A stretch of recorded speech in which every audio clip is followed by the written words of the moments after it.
Today, the Black Lives Matter movement stands up and it speaks out for social justice. And it also has been calling for an end to racial inequities. But there has been a rebuttal to the slogan or the phrase or the movement Black Lives Matter that we hear all too frequently.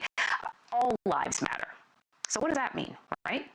CBS caught up with prominent members of the Black community to explain why the popular rebuttal is not as harmless or inclusive as it seems. Take a listen. The worst kind of silence to me, actually, are people who are posting All Lives Matter. For me, that is a very special kind of silence. It's a very painful kind of silence because it removes our voice. It doesn't allow us to express our very specific pain, and it's worse because they're purporting to be advocates. When we're saying Black Lives Matter and we're saying, Black lives are valued and they're important and Black voices are important, to then hear, well, all lives matter, it just seems like someone who is looking for a distraction or a way to derail the conversation. At first, when that first became like a hashtag, it was like, so you really don't get it? Like, how is that your response to me saying Black Lives Matter? Like, no one would ever go to a breast cancer walk and criticize them for talking about breast cancer. You wouldn't walk up to someone who has experienced breast cancer, survived it, or someone who's lost somebody from breast cancer and say, how dare you talk about breast cancer? Why not talk about colon cancer? How dare you exclude other cancers? You would never do that. If your wife asks you, like, am I pretty? And you're like, all people are pretty. I think everyone's beautiful. Do you love me? I love everyone. It's probably not going to go over well in your family, right? Your wife is probably going to have a problem with that because what she wants in that moment is specificity. What's desired in that moment is to be seen in her unique experience with you. And that's what Black people are asking for right now, is to be seen in our unique experience in the world, to actually be seen and valued. When you look at the systemic racism in this country, historically, Black lives have not mattered. And when I hear all lives matter, what I always want to say, and kind of what's really important to me to clarify, is that no one's saying that your life doesn't matter. But what we're saying, and I've seen this protest sign, in the past couple of weeks, all lives can't matter until Black lives matter. I think there are some people out there that just truly don't get that concept at all. They're thinking we're trying to be bigger or more important than all life or other lives, and that's just not the case. Black Lives Matter, as well, right? There are definitely people who say it just to, they want to be agitators or whatever. But there are definitely people who just don't understand it. Because before Black Lives Matter, before that movement, no one was saying all lives matter. Like, no one felt the need to, position themselves that way. We've got this thing about labels, right? And it's like, I would like a world without labels. And I would like a world without labels too. But you actually can't get to a world without labels until you identify all the labels we're ignoring. When Black lives actually matter, then all lives will matter because of the institution that we set up in this country, built on the backs of Black people and slaves. Like, they were property, and we're still fighting through those social stigmas that Black people are kind of still property. I mean, look at that woman in Central Park. There is an African American man in Central Park. He is recording me, threatening myself and my dog. I'm sorry, I can't share it with you. I'm being threatened by a man in the ramble. Please send the cops immediately. Like, she could just make a comment and be like, I can ruin your life. Like, in New York City, in Central Park, this woman voted for Obama. She's a Democrat. Like, and it's still inside of us that we are still, as people of color, property that can be manipulated. So I believe that people need to educate themselves on what Black Lives Matter actually means. It's not just a saying. Understand what it means. The same thing happened with Black Power in the 1970s. Power to the people. It's the same thing. It's like, this is hate speech. It's like, no, it's not hate speech. We're talking about equity. We're not talking about supremacy. We're talking about equity. I'm saying I'd like to be on an equal playing field. I'd like to be given equal chances, equal privileges, equal opportunities, a right to live my life safely, a right to get a decent education, a right to have decent food in my face. This is basic stuff because my life matters. My life matters. And if you say, no, all lives matter, what I would say is, I believe that you believe that all lives matter, but because I live the life that I live, I am certain that in this country, not all lives matter. I know for a fact, based on the numbers, my life hasn't mattered, that Black women's lives definitely haven't mattered, that Black trans people's lives haven't mattered, that Black gay people's lives haven't mattered, that we can run the list, that immigrants' lives don't matter, that we could do that, their Muslims' lives don't matter, the indigenous people of this country's lives have never mattered. I mean, we could go on and on and on. So when we say all lives, are we talking about white lives? And if so, then let's just say that. Because it's coded language. It's coded language. All right, so we're going to talk a little bit more about this. We want to bring in Bryce Michael Wood. You're the host of For Your Discomfort. Bryce, you're in that piece right there. And at the very end of the piece, we saw Jason Reynolds say that all lives matter is coded language. You know, I've seen a lot of different types of people put the hashtag up, and it has occurred to me, and it's in the piece, that there are some people that are well aware of the coded language that it is. And some people don't even really, I think, understand the concept of coded language, so we might even want to break that down. And there are other people who just think, well, you know, of course all lives matter. All lives matter. They take it at face value, and they may not share it, but they actually don't know why they shouldn't share it. So can we just start with the basic building blocks? When we say coded language, people need to understand that the way racism is expressed in this country is often not direct. It's often shrouded. So why is all lives matter coded? You know, I think, first off, happy to be here. You know, I think all lives matter is coded language because, one, it was just reactionary. You know what I mean? Like the phrase didn't exist until Black people began to say that Black lives matter. All lives matter is just a coded way of silencing the Black voice and the Black experience, in my opinion. And I always say, you know, if you're unsure about something that you see on social media, you know, follow that thread back. See who's sharing that information, and then ask yourself if you share the same point of view as that person. And you will find when you see all lives matter, you see a lot of other information that maybe you might not be comfortable with. So, you know, the piece really talks about why all lives matter. It is not really saying all lives matter. It's saying that Black Lives Matter is not worthy of additional attention, and it explains how, listen, it's a given that lives matter. But Black people in particular have been dealing with certain pressures and risks that other groups have not, and we need to talk about it. All Black Lives Matter as well, right? I think what is kind of surprising to me is that this isn't a new organization, right? It's about 6 years old. It started because of the Trayvon Martin case. But back then, corporations like Target were not scrambling to align themselves with Black Lives Matter. What's happening now? Why have things changed? So back then, social media was not as big, right? Back then, people's voices weren't able to be heard as widely as they are able to be heard now.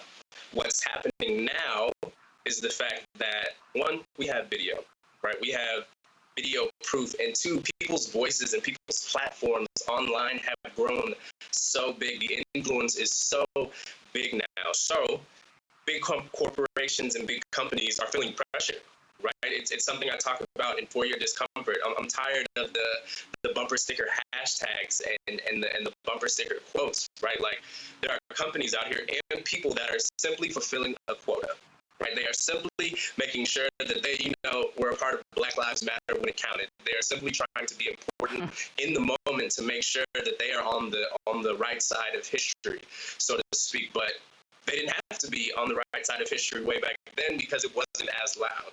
Black voices weren't as loud back then as they are now. People aren't okay with how our world is forming, specifically in America, and companies are starting to hear people, and they are reacting accordingly. It's some of it is genuine, but I'm not sure all of it is. Okay, so let us talk about that, because it's one thing to say Black Lives Matter, it's another thing to act on it. What do you want to see Target, Walmart, Amazon, Facebook do? We've seen, we've seen representatives of those companies kind of push back when they receive criticism for their aligning themselves with Black Lives Matter, but sort of pushing back, using your marketing department to push back is one thing. What actual change would you like to see?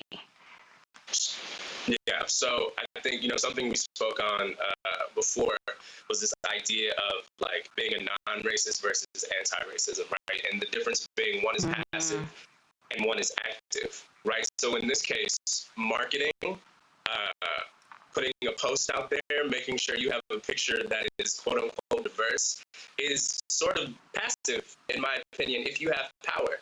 Right, like an active decision would be to grant access, something Black people have really lacked since they were freed from slavery. We haven't had a lot of access in a lot of areas, and these companies can provide access, can provide financial backing, can do more than simply post and encourage, right? They can do more than simply check a box and be like, okay, made sure I did my Black Lives Matter duty for the day, donated to the charity, but have I actually changed my structure? Have I actually changed the people that are in positions of power within the infrastructure of my company? These are the bigger questions, and these are the things that we haven't really seen. You know what I mean? And I think, often too, you may see companies that have maybe a person of color or a Black person who's a VP, but they're not in a position that can actually create cultural change within the entire company. So for the company, they can sort of check the box, done, but it doesn't necessarily trickle down. At all. At all. It's that, it's the difference between diversity and inclusion. Right now, to be diverse is to make sure you have a wide spectrum and different types of people working for you, right? So that if somebody walks in, they can go, all right, this place is pretty diverse. All right, you fulfilled that requirement of a company. But inclusion is actually having a real, true seat at the table. Right? It's actually having your ideas and your decisions and your thoughts be taken seriously and be taken past the table into action, actually having access and affecting real change. And to your point, actually changing a culture of a company. Something we've talked about on For Your Discomfort a lot is right now everyone is sort of in like research mode, right? And it's a lot of like mental stimulation and making sure you post everything and making sure you know the facts and the statistics. But until you change internally as a person, right, until you change the foundation on which you stand on, then you're not really going to change overall. It's just like a costume you wear, right? It's just knowledge that you put on that you know now, but you haven't really understood it and felt it. And the same can be said for a culture at a company. Until someone of color in that company is affecting real change and it's actually hurt to change the culture, then you may have changed on the outside, but the inside is still operating from a very racist place. And I think part of what we're talking about now, just to bring it back to Black Lives Matter, is, for many people, they may only see and hear Black Lives Matter in the wake of some, tragic police brutality situation. But in actuality, the organization is, though very vocal in responding to police brutality, is about much more than that. It's about a much more holistic approach to taking care of Black lives. And I think people don't quite get that, right? Yeah, people, I think what we're seeing now and what's understood of Black Lives Matter is the hashtag itself. Are the protests, are the t-shirts, are the buttons, are the links to police brutality and the straight up murder of Black lives and the Black lives not being lost, but Black lives being taken. And that is when Black Lives Matter's voice has been like loudest, right? That's when we've kind of seen them and been made aware of them. But Black Lives Matter as an organization is doing much more than just screaming loudly from a bullhorn, right? Their goal is to affect real change. That doesn't mean immediate change. That means real change, right? In our society and in our culture and in our psychology. And that starts by helping out literally Black lives. That starts with positioning Black people in positions to affect real change. That starts with educating white people and white allies and or accomplices to be on the same page so that when Black lives are actually trying to move forward, there isn't anything hindering us. Mm-hmm. So throughout this whole thing, I've heard this over and over again. People say it feels different, feels different than other times. So I want to ask you, does it feel different? Do you think this is different? Once the dust settles, because right now, people are home because of COVID, and so there's an awful lot of talk about race. But once the dust settles, once we go back to the way we were living before, do you think that will this conversation continue, and will we continue to see changes happen? I would have to say I'm hopeful for that simply because of the season we're in. COVID-19 has really forced us to sit in this. A friend of mine was talking to me, and he said, 2020 comes with 2020 vision, right? We kind of heard that coming into the new year, but it's real. Like, the veil has been lifted. Everyone can see clearly now the racism that exists and the racism that has been perpetuated for centuries in our country. And what makes me hopeful is that people have been forced to sit in this discomfort for a while. We don't have the distractions that we've normally had. We don't have the outlets to sort of distance ourselves from these very real topics and these very real deaths, right? We are not only talking about it, but being forced to sit with our discomfort. And what makes me hopeful, and I've talked about it before, is the generations that exist right now in this season. There are people that were alive for the civil rights movement and the civil rights marches, right? There are people that have done this before and are watching a new generation do it in a different way. And my generation, we're able to look to them and look to the past and talk to them and get wisdom of how to better do this and how to better approach this. And I think we have much more access than we used to, but we still don't have enough. But I'm hopeful with the access that we do have and the platforms that have been established for and by Black people that we're going to see some real change, that there's something different in the air, like you said. And I can't put my finger on it, but it's very real and it's very in our face and apparent. Well, I hope so, because everyone, Black lives and other lives, will benefit from it. Bryce Michael Wood, you're the host of For Your Discomfort. People should check it out. Thank you so much for talking with us. Thank you for having me.